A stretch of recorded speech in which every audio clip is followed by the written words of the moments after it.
ప్రపంచంలోనే ఎక్కడా లేనటువంటి మహా అద్భుతమైన ఆయుర్వేదం. ఆయనే పరంపరా వైద్యులు సుభాష్ గౌడ. ఈ కీళ్ళ వాతం, కీళ్ళ నొప్పులు అని చెప్పేసి.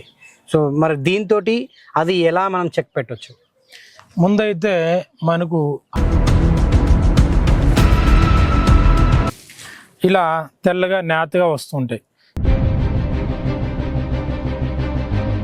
నమస్తే, welcome to our channel. And ఈ మధ్య కాలంలో చాలా మందికి మోకాల నొప్పులు, అదేవిధంగా కీళ్ళ నొప్పులు అండ్ బొక్కలు అరిగిపోవడం, కాల్షియం లేకపోవడం, దానివల్ల పెయిన్స్ రావడం, అనేక సమస్యలు కూడా వస్తున్నాయి.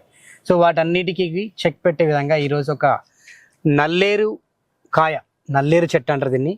మరి దీంతో కూడా ఒక దివ్య ఔషధాన్ని మనం తయారు చేయొచ్చు, ఈ యొక్క సమస్యలన్నిటి నుంచి కూడా బయటపడవచ్చు అని చెప్పేసి సో సుభాష్ గౌడ నాటు వైద్యులు, అందరికీ సుపరిచితులు. మరి ఆయన చెప్తున్నారు ఇది చాలా పెద్ద దివ్య ఔషధం అని చెప్పేసి. మరి ఎలా వాడాలి ఏంటి అనేది కూడా దీని గురించి మనం అడిగి తెలుసుకునే ప్రయత్నం అయితే చేద్దాం. నమస్తే గురూజీ. నమస్తే అండి. సో ఈ మధ్య కాలంలో అంటే చాలా తక్కువ ఏజ్, అంటే 25 years నుంచి కూడా చాలా మందికి ఆ కాల్షియం లేకపోవడము, మోకాల నొప్పులు, అనేక బాడీ పెయిన్స్, అదేవిధంగా మోకాలు అరిగిపోవడము, బొక్కలు అరిగిపోవడము, జాయింట్స్ లో పెయిన్స్ రావడము, ఈ కీళ్ళ వాతం, కీళ్ళ నొప్పులు అని చెప్పేసి. సో మరి దీంతో అది ఎలా మనం చెక్ పెట్టొచ్చు? ముందైతే మనకు ఆహారమే వైద్యం. ఇదే నల్లేరుని ముందు కాలంలో చట్నీలు చేసేవాళ్ళు, సాంబార్లో వాడేవాళ్ళు. ఇప్పుడు ఏమైపోయిందంటే ఇది ఎంతో మందికి తెలియని కూడా తెలియదు. దీన్ని సింపుల్గా ఎలా చట్నీ చేసుకుని తినాలంటే దీనికి నేత కొమ్మలు ఉంటాయి. ఇలా తెల్లగా నేతగా వస్తుంటాయి. ఈ నేత ఒకటిని మనము మునక్కాయలాగా ఇలా ఇంచి ఈ నారు మొత్తం తీసేసి 3 రోజులకు ఒకసారి, 2 రోజులకు ఒకసారి చట్నీ చేసుకొని తినచ్చు. చూడండి, ఇలా నారు తీసేయాలి. ఈ విధంగా నారు తీసిన దాన్ని ఆయిల్ వేసి వేపుకుంటూ దీనిలోకి చింతపండు, పప్పులు, ధనియాలు అంతా వేసి మామూలుగా మనము శనగింజల చట్నీ చేసినట్టే చేయొచ్చు.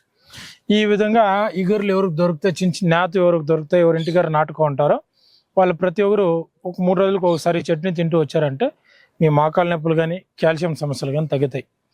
మాకు ఇది దొరకదు, ఇలా కాక వేరే విధంగా ఎలా చేసుకోవాలంటే ఇది చాలా చోట అడవుల్లో, గుట్లలో ఉంటాయి.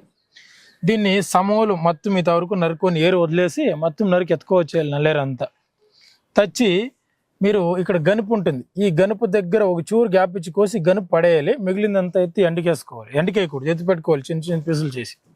ఈ పీసుల్ని సున్నం నీళ్ళు మీరు ఒక 2-3 బిందెల నీళ్ళు ఒక అండాలో, పాత్రలో పోసి ఒక 2-3 కిలోలు సున్నం వేసేయండి. అందులో సున్నం వేసి బాగా కలిపేసి ఆ తేటి నీళ్ళంతా వంచుకోండి. కింద మట్టి అంతా వదిలేసి నీళ్ళు మాత్రం వంచుకొని ఆ నీటిలో 48 hours ఇది నానబెట్టాలి. నల్లేరు నానబెట్టాలి పీసులు చేసిన దాన్ని.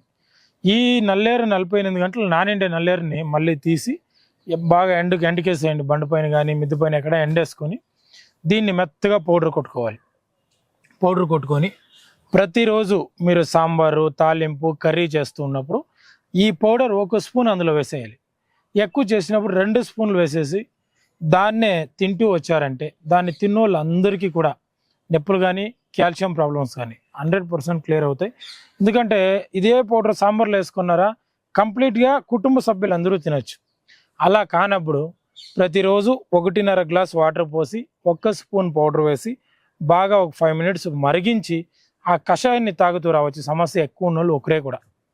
ఇలా దీన్ని 2 రకాలుగాను వాడుతూ వచ్చారంటే మీ ఎముకల సమస్య, మీ కాల్షియం సమస్య ఏది ఉన్నా కూడా ఖచ్చితంగా క్లియర్ అవుతుంది.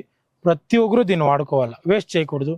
మనకు భగవంతుడు అన్ని వైద్యాలు, అన్ని మొక్కలు, అన్ని చెట్లు ఇచ్చారు. ఉండేదాన్ని వదిలేసి మాత్రలు, మెడిసిన్స్ అని వాడి రెడీ అయిందైతే ఏమీ లేదు. దీన్ని వాడుకోండి, 100% రెడీ అవుతారు. సూపర్ అండి, మంచి పరిహారం చెప్పారు దీని గురించి.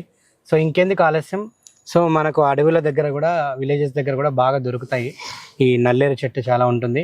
సో నిజంగా దీని గురించి ఇంత వాల్యుబుల్ చెట్టు అని నాకు కూడా ఇప్పుడే తెలిసింది. దీన్ని పచ్చడి చేసుకోవచ్చు, గురుగారు అన్నట్టు పౌడర్ చేసుకొని రెగ్యులర్గా తీసుకుంటే కూడా ఎముకలు దృఢంగా ఉంటాయి, గట్టి పడతాయి. అదేవిధంగా ఎటువంటి నొప్పులు రావు, కాల్షియం ప్రాబ్లం కూడా ఉండదు.